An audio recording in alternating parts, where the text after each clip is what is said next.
All right, well, good afternoon, everyone. Great. My name is Eugene Schneeberg, and I direct the Justice Department's Center for Faith-Based and Neighborhood Partnership, which is one of several faith-based centers coordinated by the White House Office of Faith-Based and Neighborhood Partnerships. I want to welcome you to this session, Faith-Based Approaches to Reentry and Responsivity. We have a remarkable group of presenters here for you this afternoon. I know it's been a long day and there's been a number of sessions. I have to warn you that if I see you nodding, I will give the permission to your neighbor to nudge you, give you a little elbow.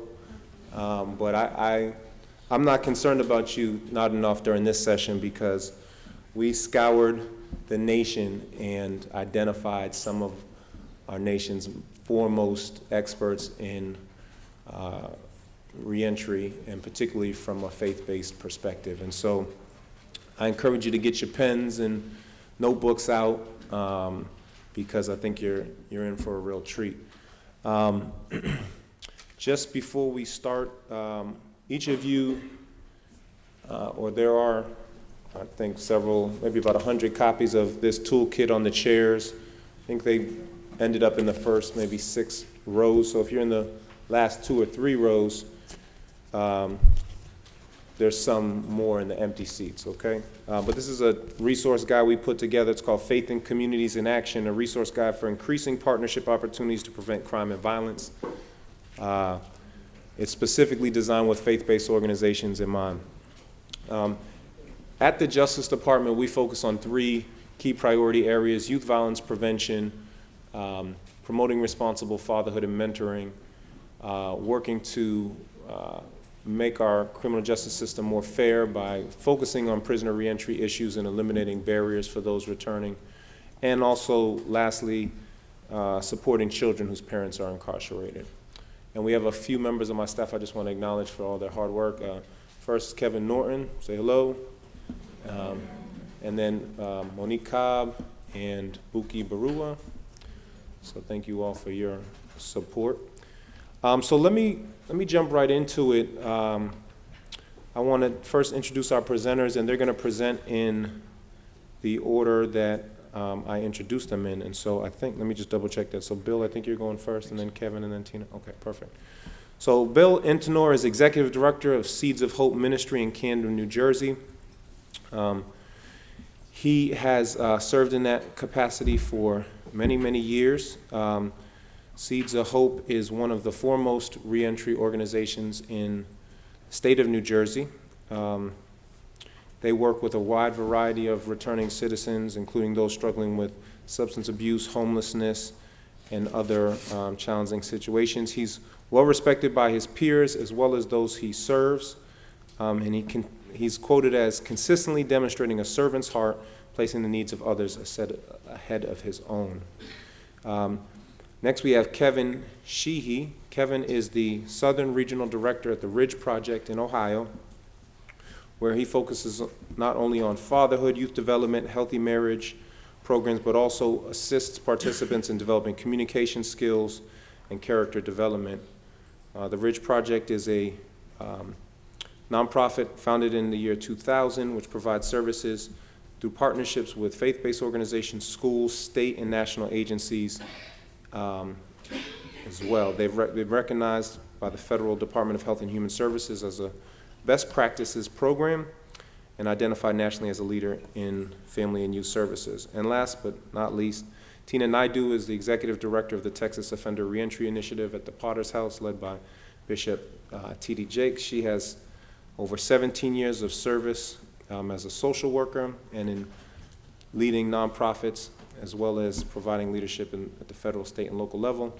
Her expertise is with at-risk populations, abused children, victims of domestic violence, and those involved with the federal prison system. She's presented at a wide variety of contexts, including on the same stage as Governor Rick Perry, former President Bill Clinton, and former U.S. Attorney General Alberto Gonzalez. But what she says she's most proud of is being a mom and wife of 3 amazing children. So with that being said, I'm going to take my seat. Bill, get ready to come up. I'm going to be taking copious notes, and they've been instructed that I run a tight ship when I'm moderating sessions. They have 10 minutes to present each, and then we're going to turn to you. So please get your questions ready, and we'll spend the latter part of the session really engaged in some real robust conversation. So please welcome Bill Antinore from Seeds of Hope.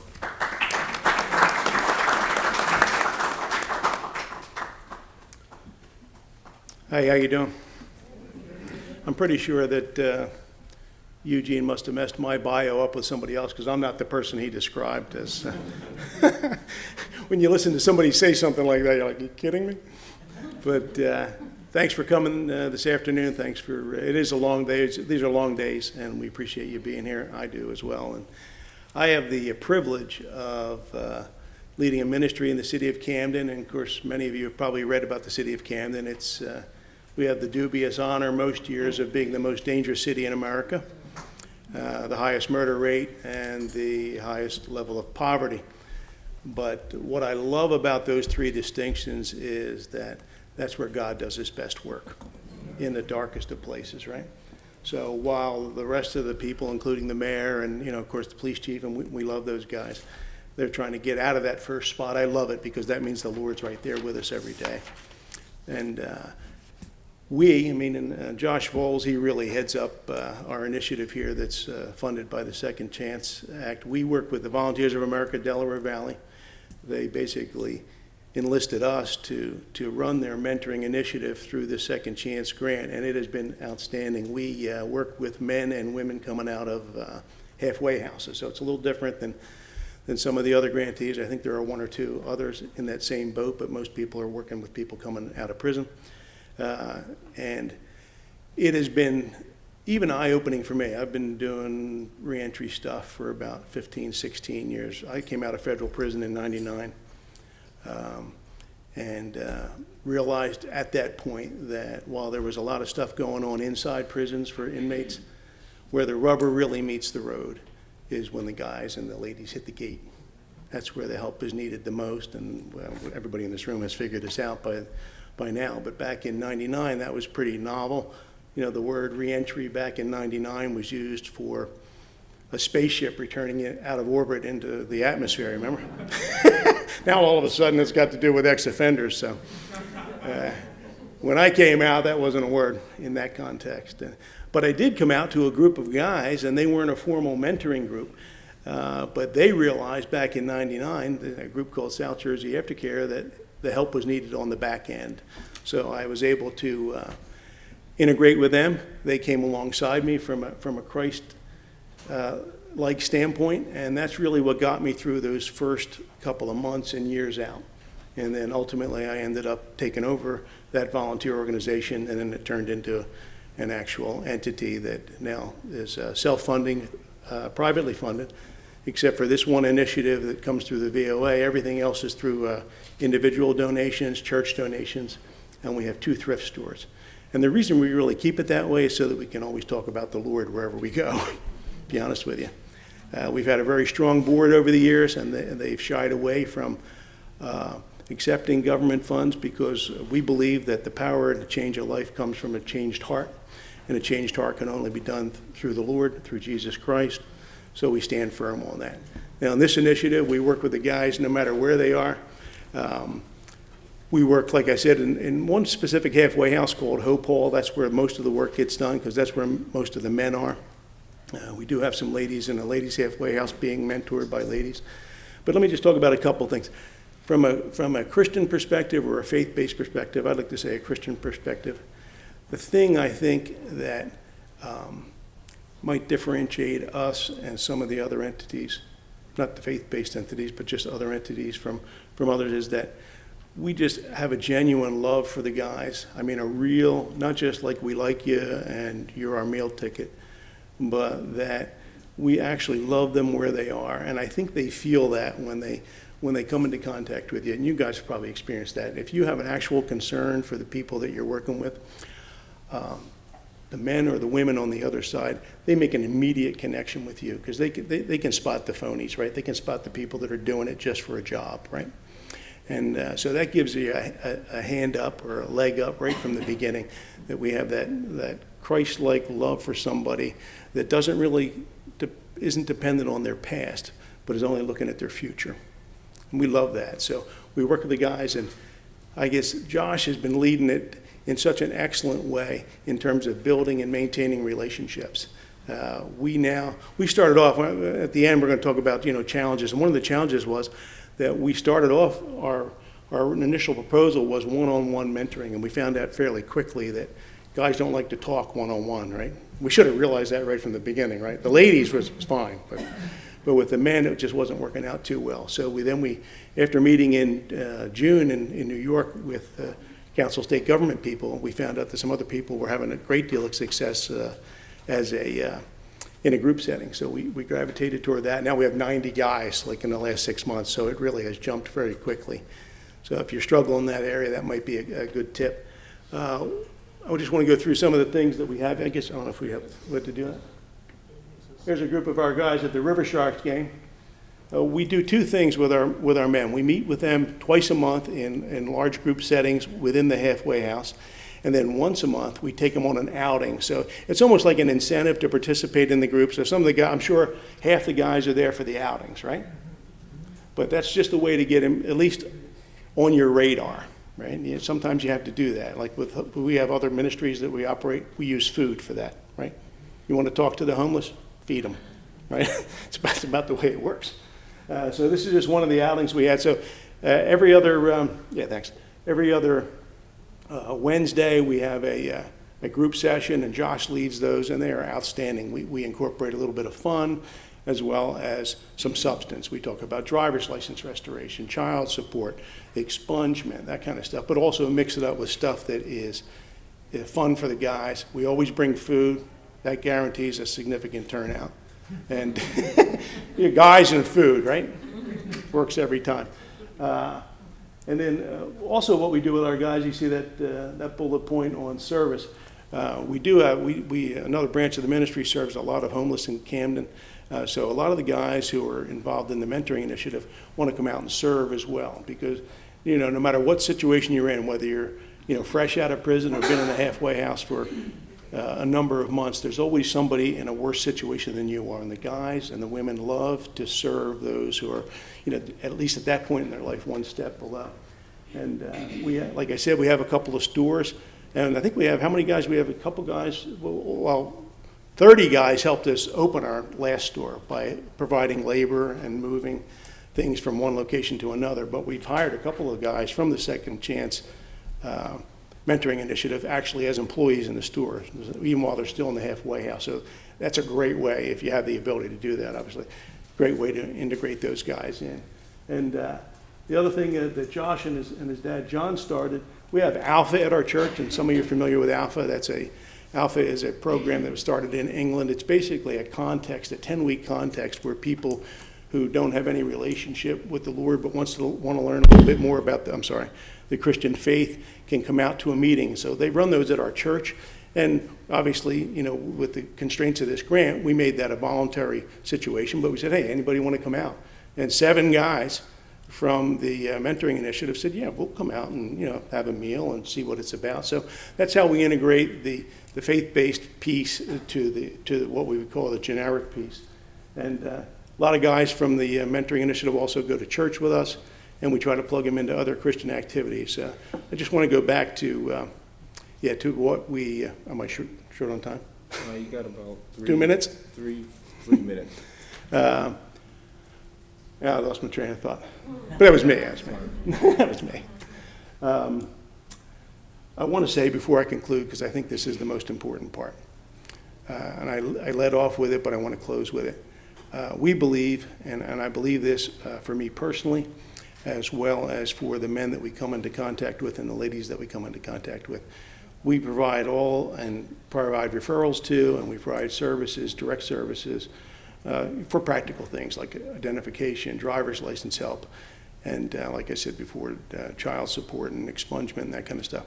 We're ready and able, and even employment referrals.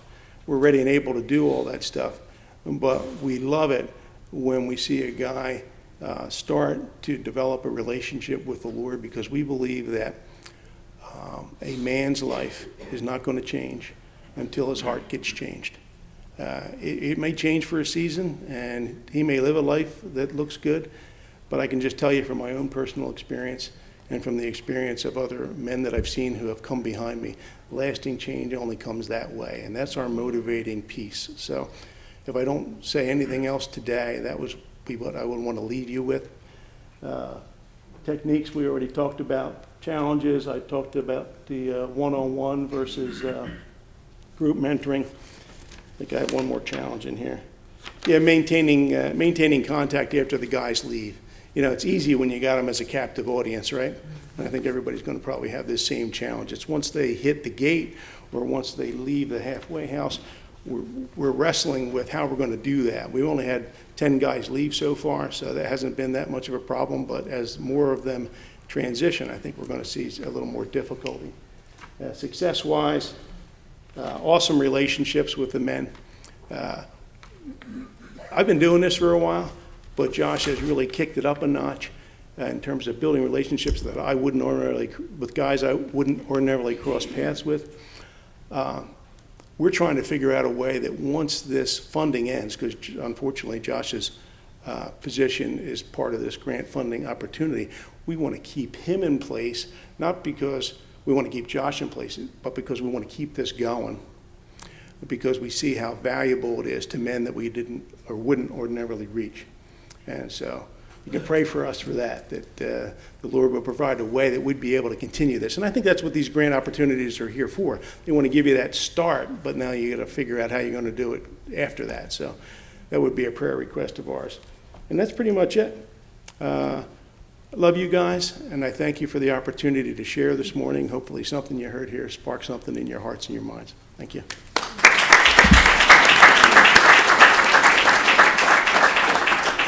Well, thank you, Kevin. Thank you, Bill, as we get ready to hear from Kevin. So I hope you all are writing down your questions, because again, we've allocated a generous amount of time for Q&A. A couple of things I'm interested in, I hope come up in Q&A, as you mentioned the thrift stores and operating those. I think that's something that I've seen in my travels as a revenue generating strategy. And one of the things, that really you led with was how you and your staff really love these guys. And I think it's a critical, seems so basic and fundamental. It's not very technical or scientific, but we know it's a critical piece to the success of a program. So if you can welcome Kevin Shehee from the Ridge Project. Kevin, come on up. You have 10 minutes.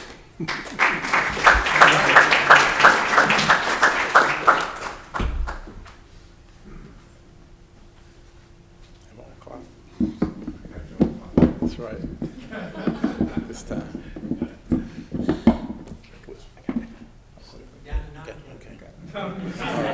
Yeah. Well, thank everybody once again for coming out. I see a bunch of several same faces. This time, I don't really want to talk about the logistics of what our program, what we do. I want to talk more about us as a faith-based organization and how we operate, how we maintain who we say we are.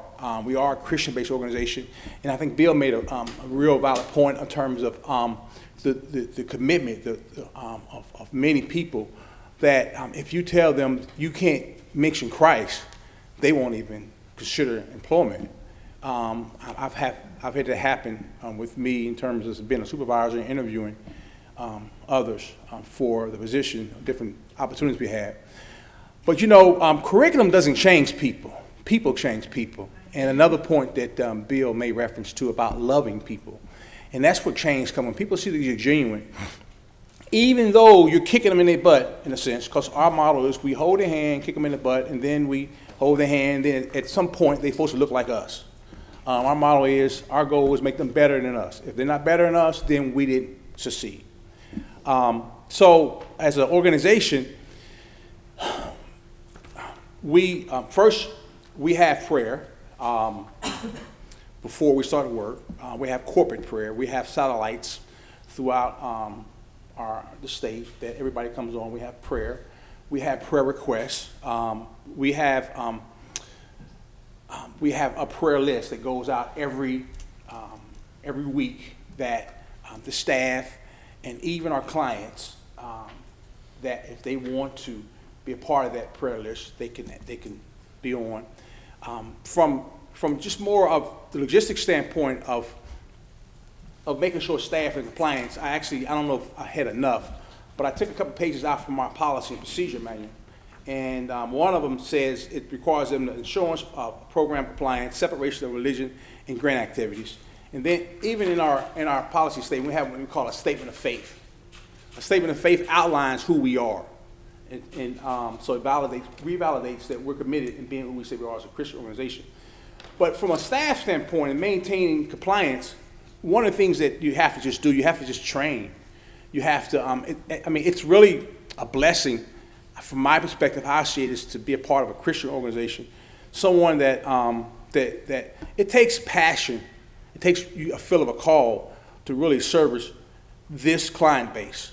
Because you're dealing with a reentry client base, and they're always 95% are in what we call survivor mode. And so when they get out, they don't have housing. Often they're going from house to house, and their job is consist of working with Uncle Johnny or Uncle Bob. And so you're dealing with a whole dynamic, and they're constant. And so if you just, it doesn't matter what you necessarily have to offer in terms of, if you don't have something to deal with their immediate now, then it's short-lived. And you'll get frustrated. You're like, wow, I'm trying to help, I'm trying to do all these things, and it's like they don't want it. It's not they don't want it. It's just, you have to just kind of understand where they've been and where they're at, and they're disenfranchised, they're broken. So with our organization, as a Christian-based organization, we're able to really, we have a wide diversity of staff. We have doctors, we have people that were physics, but their call was they want to have an impact. They just didn't want to go to work. So that really is a privilege to really work around a diversity of people.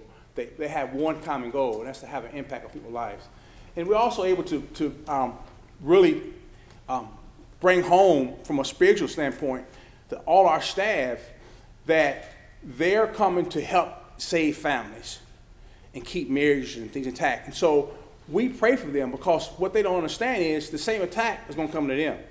When you talk about you coming committed to change lives and save families, your family's about to be attacked in all kinds of ways. All kinds of distractions about to come in your life that normally doesn't happen. And all these things are real, we believe. So from just an organizational standpoint, and being a Christian-based organization, I would emphasize first is training. You have a First Amendment to speak of who you are in terms of when we're asked a question, what's your faith? We share that, we train that. We train that after every class or break or whatever, it's a 20-minute break. The class has to be over within 20 minutes, and at that point into another room if you want to pray or do any kind of things relating to who you say you are. We train, we just kind of make sure that everybody is trained, very thorough about what to do, what not to do. And we've had, I've been with the organization now going on 5 years, and to my understanding, we've had no incidents of having any real challenges. And our budget is about 90% driven by public dollars. And also we believe, again, like I say, the Word of God says that you're read and known by all men, you're walking a pistol. So how you live really emphasize who you say you are. And so we don't really have any conflict at all as it relates to operating public dollars in our faith. In fact, we see it as a privilege. And again, it goes back to being who you say you are. If you say that you are you're transparent, you're a man or woman of God, and you're going to do it this way, then you should, from our perspective, you could, what we call stand and shakedown. You should be able to be able to be evaluated, be able to be and examined, and it shouldn't be a problem. So from I was going to say, Kevin, I know you did a session earlier where you went into a lot of depth about the Ridge Project, but many of the folks in the room are probably not familiar with what the Ridge Project is. Okay, well, With the Ridge Project, what we do is, again, our organization started 15 years ago with Ron and Kathy Turine. They're co-founders. It started from their suffering. Ron was incarcerated for a crime he didn't commit. Kathy wanting to be there for her wife, for her husband, and they had kids, and there was no support base. So she became the support base really for a lot of people in prison.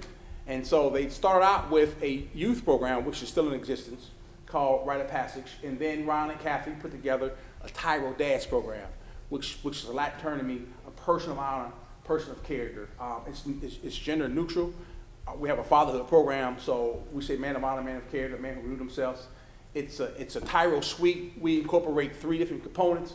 The Tyro Dads, which is a 20-hour program, and then we do couples communication, which is a certified program taught all around the world, and we try to bring tools that make an impact in their lives. And then we have, actually this is a brochure. I brought a few of these. You may have seen some of these. All our information and our outcomes are in this brochure. I have more if you want to know. We actually, we do Ohio, but we also do train the trainer. We provide this material, and we are in Dallas, Texas, and a couple other states. So if you have any questions as it relates to want to be a part of what we do, want to know our curriculum, I'm available, and I have more information on that.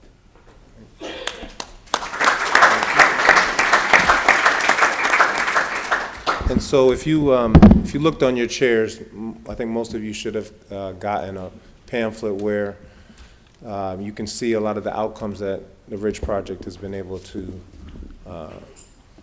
be impactful over the past several years. It's an extraordinary organization they're doing. I think, Kevin, both you and Bill touched on 2 sides of the same coin. Bill really emphasized the fact that as an organization they've been intentional about generating private support so that they could be much more vocal and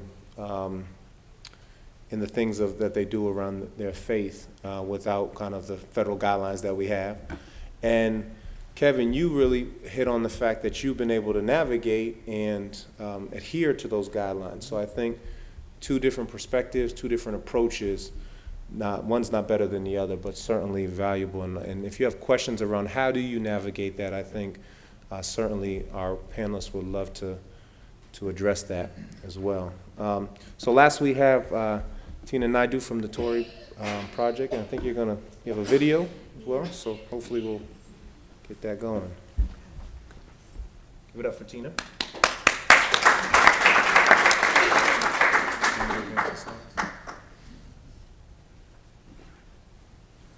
Okay. Hi, everybody.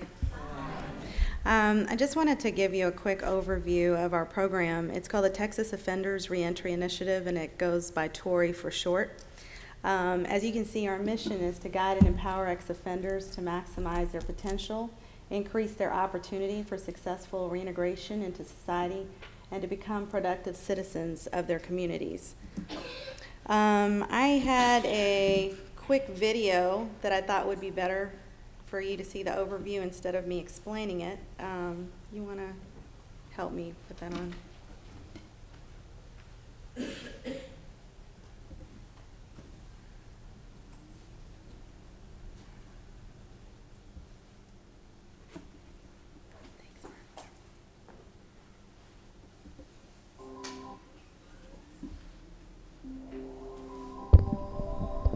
The Texas Offenders Reentry Initiative, or TORI, continues to positively affect the lives of individuals returning to society after being imprisoned.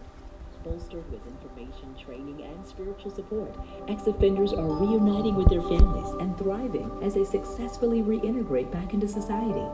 Founded by a great visionary with a huge heart for persons affected by incarceration, Bishop T.D. Jakes opened the doors to TORI in 2005. The Texas Offenders Reentry Initiative, affiliated with the nonprofit organization of the Potter's House of Dallas, is a 12-month program that addresses the needs of formerly incarcerated individuals returning to the state of Texas. It was strategically placed in the Texas 5 hotspots due to the high number of inmates released in Dallas, Fort Worth, San Antonio, Austin, and Houston. That's one of the questions we ask those that come in to TORI. Are you willing to live a productive lifestyle. Tori was always there to provide the spiritual guidance, but also the practical resources that I need. Tori is a God-given program, and if you feel that that changing is coming in you and that change is coming over, I feel like you should get there. Most people do not understand the barriers ex-offenders face upon their return to the community. For example, take a look at the effects of unemployment. Lack of employment is one of the major reasons for committing crime. Employment enables ex-offenders to be productive, take care of their families, and develop life skills. Tori works with each client to provide individualized employment coaching and placement so they can become productive members of society. But you may be asking, how does all this affect me? The answer? In more ways than you can imagine. Somewhere in your life you either know someone or you're related to someone who is currently incarcerated. In Texas, it costs $49.40 per inmate per day to incarcerate offenders. Guess who's paying for that? You. It costs less than $4 a day to rehabilitate ex-offenders through the Tori program. Do the math. And just in case you're wondering about how effective Tori is, our recidivism rate is only 11%, while the national average is 52%. With these statistics, it's all too easy to see how valuable and necessary Tori is, not only to the lives and families of ex-offenders, but also the entire state of Texas. Along with celebrity speakers who provide inspiration and Bishop T.D. Jakes continuously supporting Tori through his appearances at our Father's Day brunch and other events, the presence and effects of Tori continue to be felt in the community. With all we do at the Texas Offenders Reentry Initiative, it's never been about the accolades. It's always been and will continue to be about people and letting them know that their past does not define them. On the contrary, we seek to embolden them to say with a triumphant voice, I am more.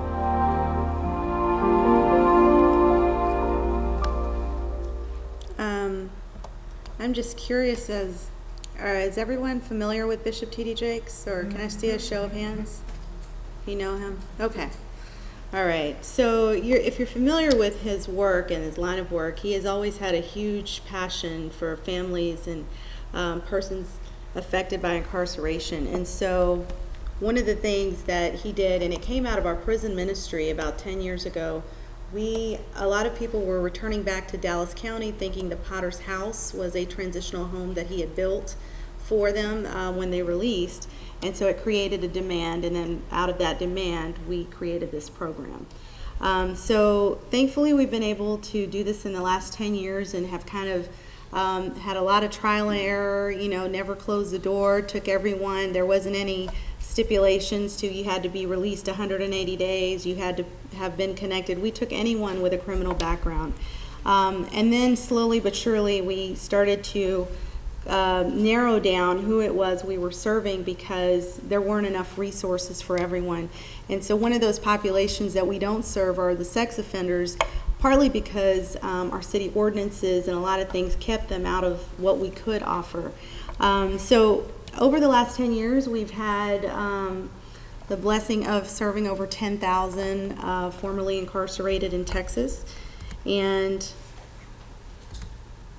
pretty much the demographics of our program right now, this is very current, but we typically see between 50, it's almost 50-50 male and female as far as the gender, and about 40% of our population return at the ages between 31 to 40, so a young adult, and then of course the 41 to 50 and 18 to 30 year olds are like about 20% of the people that we serve. Just to give you a quick snapshot of what we do, when a client comes to us, we typically do a needs assessment with them, right? That needs assessment to people, I often describe it like a college student going in to see the advisor for their 4-year degree plan. Ours is 12 months. And so in that 12 months, we try to get them self-sufficient. And what we have learned in the last 10 years are these are the 6 areas that everybody that's returning home seem to face. And if we can tackle these 6 areas, then we can pretty much guarantee success. And that's what's helped us keep a low recidivism rate of about 11%. As you can see, and I'm sure you can read this for yourself, but housing, employment, education, healthcare, spiritual guidance, and family reunification are the areas that we focus. on. Let's see. I'm going to come back to that. So just really quickly, some of the things that we do from a spiritual enrichment or a faith-based component in our program. Part of our funding was also federal funding when we first started. We were on a challenge grant, an AmeriCorps challenge grant, which was for every $2 we spent, they gave us $1 back. It was really hard. But we learned a lot of the systems that we were not familiar with. So we were kind of forced into conversations with law enforcement and ATF and FBI and Weed and Seed and Department of Justice. And here, you know, we came from the church, so we were just wanting to serve the people. But, you know, as we started those coalitions and those conversations, we realized we had a lot in common. And so rather than duplicating services, we kind of found each other's strengths, and we've been able to really work together over the last couple of years. So from a spiritual standpoint, some of the things that we offer are spiritual enrichment courses. Of course, if you're familiar with Bishop Jakes' work, then he does a lot of things when it comes to empowerment or spiritual empowerment. And so like Manpower, Women Thou Art Loose are some of his national conferences that he does that are gender specific. But it is broken down into workbooks and books. And so those are things that our parishioners who are they're high-level professionals like attorneys and judges and doctors and teachers. They will volunteer their time to facilitate these classes for us. Let's see. So every month our clients are tasked to do a community service project. When we talk about the productive citizen component, this is actually really a biblical component. You know, when you talk about being the lender and not the borrower, when you can take someone from always being on the receiving end to now being on the giving end, this is something that we've incorporated in our program, and it's the community service projects that we do every month. And so even though my client may be on welfare, my client may be homeless, they're still helping Salvation Army feed the homeless. And so if I can change your mindset, or I can help you to see yourself on the giving end and not on the receiving end, it takes them up a level, and it makes you the lender and not the borrower. So this has really been empowering to many of our clients that we've started to do missions trips every year. So this is another faith-based component. Most churches have a missions program or something of that nature. So we partnered with our missions program to empower our clients. Number one, many of them, you know, when they release out of prison, probably go right back to the same neighborhood. Some of them may not even went across town, much less left the country. So a lot of times these are very new concepts, like going for a passport, you know, oh, can I do that because I have a background, you know, those kind of things. But then not only that, when they get on these mission trips and they go to a third world country, what they consider poor in our country is luxury in a third world country. And so when you talk again about from an empowerment standpoint, it shifts the perspective of our client. They are now the ones that are lending and not borrowing. They're the ones that are serving and giving. And so this has been a really critical component of ours that comes from our faith-based entity. Let's see. So I just wanted to kind of give you an umbrella kind of idea of what it is that we do as a faith-based organization. But one of the stories I wanted to share with you is recently I was with a family that had, and I thought this was the best way to explain it, has a patient that was on life support. And they go into their meeting with the doctors, and the doctors said, you know, listen, we've done everything we know how to do. You know, medically we have done everything we can do to fix this person's body. And the patient's family said something that was so critical. They said, you know, you may have addressed their physical needs, you may have addressed their mental needs, and you've exhausted all your resources, but you haven't given the spiritual piece of this any credit. And they said every day we've been seeing miracles. Every day we've seen things that you said in your statistics, that this person had a 0% chance of waking up, and they're waking up. You know, every day you said, you know, this person would not recognize, they wouldn't be able to be cognizant of what was going on, and here it is, things are happening. So all we can attribute that to is a spiritual piece of what we believe and what is our faith. So the Bible says that faith is the substance of things hoped for, the evidence of things not seen. So a lot of times when you come from a faith-based standpoint, this particular component, the spiritual component, is not something that has a lot of research. but it is a very critical component of our program, because many of our clients will tell you that oftentimes after so many, like 37 rejections and 100 no's and families falling apart, that the spiritual component is their anchor. That's what keeps them on the straight and narrow. That's what helps them on the road to success. And so just even listening in that meeting, when you're talking to physicians, you know, high-level professionals, you look at evidence-based practices, you're looking at research, this faith-based component is huge. It's something that you've got to take seriously. And every person has the right to express their faith and to believe and to have hope. And I believe that that's what being a faith-based organization in this particular arena is a strength that we bring to the table. Oh, I still? Okay, thank you. He doesn't want me to skip any more slides. Okay. So this is one of those areas where Bishop Jakes, he addresses the congregation. So one of the areas that he initially did in his power and his strength and what he could do was call the gifted and talented people within our church. A lot of times the churches don't really know how to interact, and they're not sure how they're supposed to get involved. But I'll give you an example. Like, we had an attorney who was teaching our substance abuse class last summer. One of my clients were rearrested on a parole violation. That attorney, because again, my client doesn't have the money to hire counsel, was able to advocate to the judge because my client was wrongfully arrested, but then ended up in jail for 2 weeks. So again, it's showing up on her record. All those things are keeping her from employment, et cetera, et cetera. But this attorney was our church member. This attorney was a facilitator of the class. This attorney, because she had a relationship with the client, knowing them through those classes, was able to advocate successfully and get her out of jail. So those are different ways that, you know, your church member or lay helpers that are in your faith-based communities can really get involved in the work that we do every day. Lastly, let's see. So every year we do this really, really big hurrah. This is our big hurrah. It's our graduation.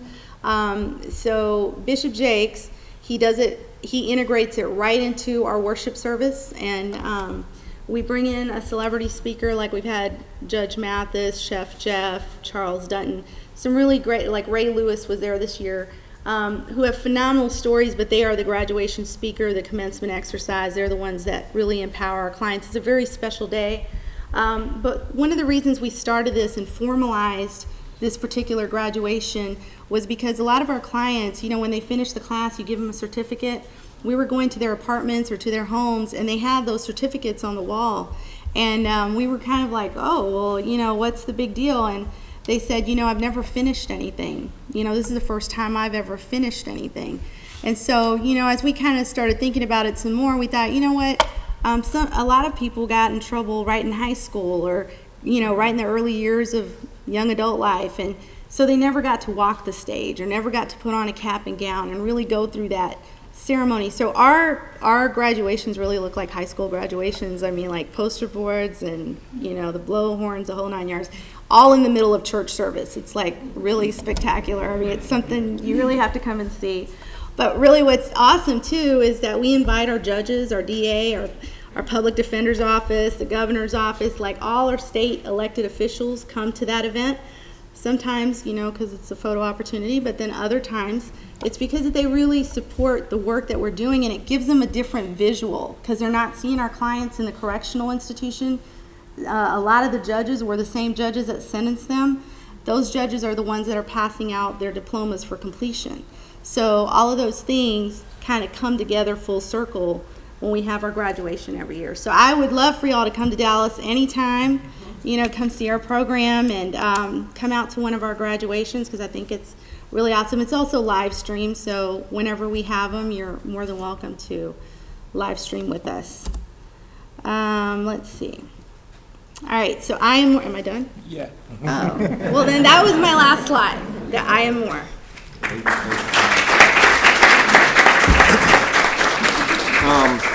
All right, so now we have about 15 minutes for Q&A, but I wanted to just anchor our Q&A by just referencing a few stats about faith-based organizations. And so there are more than 350,000 religious congregations in the United States. U.S. congregations generate over $80 billion annually in revenue, which is used for support programs that address social needs. Faith-based institutions engage more than 45 million volunteers, nearly half of the total number of all volunteers in this country. And virtually all U.S. prisons offer faith-based worship services. 93% also offer prayer services. So certainly the work that our presenters have discussed and the work you're doing is part of a larger tapestry of work that's being done throughout the country. So I want to open up to you. We have a mic somewhere. Roneen has the mic. And so who wants to start us off? Don't be shy. Right here, Pastor Van. And be concise with your questions. Very concise. My question is for all three panelists. Do you see a conversion from the programmatic side to church membership in either case? Meaning, do the people that go through the program, if it's a evidence-based, grant, federal grant, are they joining the church and staying? There's any stats on that? Well, I can just say that we do not require, a lot of times there's this misnomer that the clients that we have are members of our church. So for the most part, they're not. They are all from the community, and they, just spread by word of mouth. But the church is an option for them. It's not a mandatory, if you're part of the program, you got to, become a member of the church. But what we do as far as caseworkers, we would always encourage that in their spiritual component is that they find a home church, whether it's the Potter's House or another local church. But my question is So I have it on a much smaller scale than the Potter's House in Philadelphia, a similar model where my church is located inside of a reentry program, kind of a partnership. But my approach was, I was thinking all of the guys we service are going to come to join the church.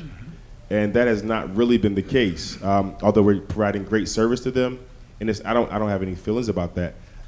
My research came back, my hypothesis was incorrect. And so I'm wondering, is that across the board, or am I doing something wrong that I could do better to make that number go up? Actually, it's a good observation. We're a faith-based organization. We're not a church in itself, but your observation is correct. And I think that lends to why we feel we have no problems with operating the public dollars, because often it is us they don't want to go to church, and it's through our contact allow them really to see what that looks like in terms of what a faith walk looks like, what commitment looks like. So, but on the opposite end, on another scale of your question, we do have partners, community-based partners that are churches, and when on the case management side of things, as they move forward in their life, and we try to bring them back in on mentorship in terms of what we call Tyro Accountability alumni. At that time, they ask more about what church you go to, and is there any churches in the community they can attend to. But yeah, so it's about 50-50 from just an observational standpoint. Bill? Yeah, I'll jump in. We've been working with ex-offenders basically since I got out, so 99. And what we have seen over the years, and it's been consistent, is that consistent with Scripture, 1 in 10 comes back and helps, 1 in 10 stays involved, 1 in 10 helps the next guy coming out. It's just, that number never changes. It's disheartening, but it is consistent with that parable that Jesus told about the 10 lepers. And how many of you all are, I guess most of you are grantees? Grantees? Show of hands? Okay. So you all should be aware that we have civil rights guidelines that kind of control how faith-based organizations can and can't engage with participants. And so just I think it's worth noting that one, none of these organizations mandate participation in anything inherently religious. Neither do they discriminate against anyone based on their religion of a different religion or no faith at all. And I think it was Kevin who mentioned, a 20-minute buffer between federally funded programs and privately sponsored, religious services. And so certainly organizations that are faith-based aren't prohibited from engaging in inherently religious activities, but they must be separated by time and/or, help me out, Location? or location, right? Can't have Bible study and Job readiness. job readiness at the same time. You can have Bible study after, and it can't be forced, all right? So, just to be clear. All right, next question. Can you talk a little bit about how you have effectively recruited volunteers? How do you recruit volunteers? So we normally do something at the church once every quarter, and we'll make a big push through the church bulletins, the news, and then at that time we'll set up and have sign-ups and all that kind of stuff. Then we have training for them, but typically that's how we recruit from the church. And since the Potter's House has several campuses, we can recruit on different sides of town as well. In the other cities that we serve in, like in Fort Worth or San Antonio, Austin, Houston, we partner with other nonprofits and then the churches in those areas. So we'll run like a recruitment like once a quarter in those churches to recruit volunteers. Kevin? And our recruitment actually comes from our clients, in that they go back and talk to a lot of their family members and friends who've been encouraging them to go to church. And so they'll go back and explain to them how they've been impacted by our organization, which is a Christian-based organization. And so they'll call, says, wow, I heard about what you guys do, and how can I get involved? And probably 90% of our volunteer base comes from that source. Bill? Sure. Yeah, we recruit through our local churches, our supporting churches, as well as through our website. And then we have a weekly newsletter that goes out. If you're not doing this, people tell us regularly that our weekly newsletter, which just updates people on what's going on, what's happening, what's coming up, they love getting that. So even though probably 3/4 of the people that get our newsletter would never set foot in Camden, they can't believe we're there, they still love to know what's going on there. And so a weekly newsletter is good, and we put a call out for either a mentor or somebody to serve at a homeless breakfast or whatever. Boom, they come in through that way. Great. We want to get as many questions as we can. So I see a hand here in the back, Mike, and then here.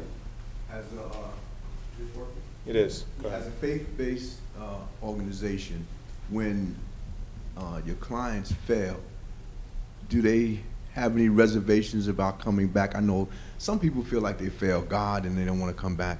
And as a secular organization versus a faith-based organization, how do you get people coming back after they may have had a misstep? Are they readily available to come back? You think there's any difference? Great question. We'll start with you, Bill. Yeah, let me jump on that because I was just dealing with that on a telephone. We had a guy come out 5 years ago, Dwayne Brown. Great guy, loves the Lord. But in this past year, he fell. And we were able to take him to an entity called Keswick. It's a ministry up in New Jersey, the oldest actually Christian addictions ministry in the country. It started in the late 1800s. And but he told me specifically that he felt he could always come back and share his missteps as well because of the relationship that had been built up over that time. So when you have those kind of relationships, guys come back. They're not afraid. When you don't, take it from somebody who's done it. I run in the other direction. Great. Yeah. Okay, go ahead. And likewise, I just want to we have what they call Tyrell Alumni Community, which is separate. After they go through our program, they voluntarily participate in that. And that piece is solely to help support one another. And we explain to them going in the door, it's about really continuing to be who you say you are. If not, I mean, we'll always welcome you back and support you. It's just you just have to own where you're at. And let's go through it again. So yeah, I've actually had guys participate in my class 4 times. back to back voluntarily. I mean, I almost stopped that they didn't want to complete, but yeah, we have no problems with that. All right, we're gonna get Mike, and then we're gonna come up here to the front. Eugene, we've done this. Wait for the mic, because we're recording. We've done this faith-based work for 25 years now, and we were not as welcomed 25 years ago as we have been in the last two administrations when the White House office has formed and the centers have formed. And it's been a great blessing to be able to partner with federal government unapologetically for our faith and those kind of things. Where do you see the future of that? Do you hear anything in Washington that's, we see attacks on religious liberty all over our country with the coach that tried to pray at midfield and everything else. Organized, people are being organized to come against faith. Any repercussions that you see going forward? Wow, no. That's an easy question to answer. No, we're taping this. No, I would say the president, I think rather wisely, has convened advisory councils during this entire administration. I think there's been a total of 3 now. There's 25 member councils. They convene for 6 months or a year, and they tackle some really tough issues. Advisory councils in the past have focused on human trafficking. The one now is focused on poverty alleviation. But the makeup of the advisory councils is very diverse. So there's pure secularists, separation, church and state people, to all the way to denominational leaders, et cetera, cross-denominational religious lines, very differing viewpoints. And the goal of those groups are to come together and find areas of common ground where everyone can agree on the common sense solutions. And so the previous advisory council did come up with a set of recommendations to the president for how to make sure that we more clearly articulate some of the expectations and the religious freedoms of organizations. And so I would encourage you all to look at the most recent advisory council report that kind of lays out clearly some of the things that will be coming down the line. One of them is that protections for participants who may feel like, for whatever reason, because of the religious makeup of the organization that's providing the service, that they somehow feel uncomfortable or what have you. And we're producing new guidelines. They'll be issued fairly soon that organizations will have the responsibility of providing referrals to alternative providers. So always keep in mind that the onus is on the participant and it's on their rights. And so we want to make sure that participants can have the ability to choose providers and aren't feeling infringed upon as well. So there's certainly a lot of different viewpoints on this. I think the advisory councils are a good way to have those differing viewpoints represented, heard, discussed, debated, and the president relies heavily on those differing viewpoints. Thank you for your question. Question in the front. But we're recording, so we need the mic. May I begin by saying, may God's peace be unto everyone here. Thank you. We thank him for this gathering. I had really more than a question. I had a correction for Sister Tina with regard to the comment about the praying over the sick and the needy. There's a landmark Harvard University experiment that was done where there were 2 groups of terminally ill patients. Half were prayed on, the other half were not. And it was statistically significant that the group prayed on healed and went into remission at a high rate. Then that experiment has been replicated many times. So those of us of faith, we already knew the results, but there is scientific data to back that up.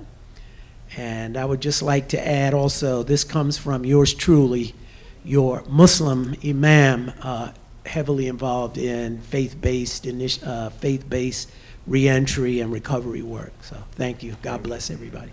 Thank you, Imam.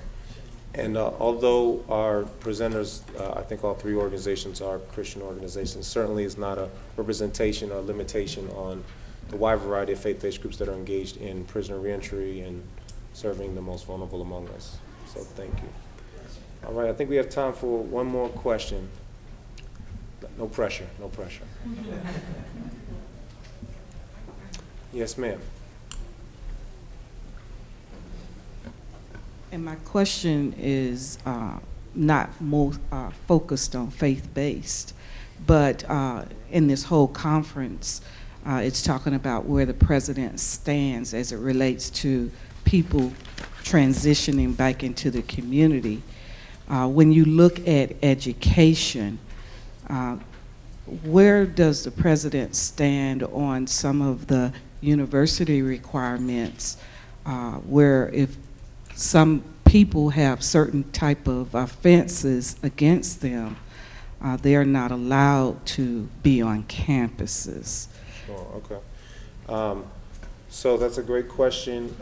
We might need to take that offline if there's certain types of offenses you're referring to, but I would just say the Federal Reentry Council, which is made up of 20+ federal agencies that meet together on a monthly basis to discuss potential barriers to a wide variety of things like access to benefits and education and employment, has published some fact sheets and clarification around access to federal financial aid to those who have been convicted of a variety of crimes. And one of the things we've tried to do is dispel a lot of the myths and misconceptions that are out there, and there's quite a few of them. So how many of you guys are familiar with the Reentry Mythbusters?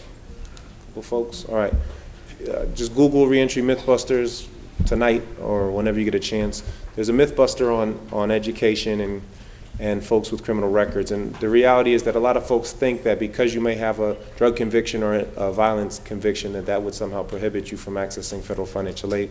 The reality is only those who are convicted of drug crimes while actively receiving federal financial aid are then prohibited moving forward. So if your offense was prior to your enrollment in or access to federal aid or afterwards, then you still would be eligible. And there's a whole, I think there's like almost 30 Mythbusters around housing and employment guidance, and I just don't have the time to go into it. But certainly the president has been a champion for improving educational outcomes for all Americans, including those with criminal records. That's why earlier, just a few months ago, we announced the Pell pilot sites giving opportunities for academic institutions and prisons to now offer Pell grants for the first time in, I think, 30 years, and that's been well received. I think 200 or 300 different universities have expressed interest in participating in that. So we're excited because we know that when folks get education, they attain bachelor's or master's degrees, they're significantly, exponentially less likely to reoffend. So great question. Thank you all so much for your participation. Give it up to our presenters. Thank you. And this session was taped, and again, on your chairs are several resources. I think our presenters probably have some business cards and things like that. So thank you again so much for everything you do, and God bless you.